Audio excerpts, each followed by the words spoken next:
অপেক্ষাকে আমি আজও ছাড়তে পারিনি। হ্যাঁ, অপেক্ষার কথাই বলছি।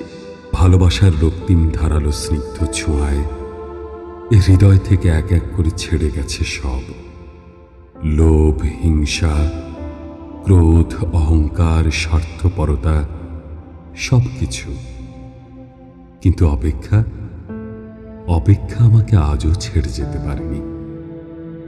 আমি ভালোবাসার জন্য সব কিছু ছেড়েছি, শুধু অপেক্ষা ছাড়া।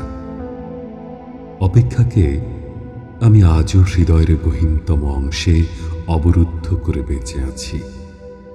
অনেকেই বলে অপেক্ষা হচ্ছে শুদ্ধতম ভালোবাসার প্রকাশ। ভালোবাসতে সবাই পারে, কিন্তু সবাই প্রিয়তমার জন্য অপেক্ষা করতে পারে না। আসলেই কি তাই? জানি না তো, হবে হয়তো। তবে অপেক্ষার কাছে আমি অনেক ঋণী। প্রিয়তমার জন্য অপেক্ষা আমাকে পাখির মতো সহজ হতে শিখিয়েছে, শিশুর মতো অনাবিল হতে শিখিয়েছে, আকাশের মতো বিশাল হতে শিখিয়েছে, ফুলের মতো স্নিগ্ধ সুন্দর হতে শিখিয়েছে।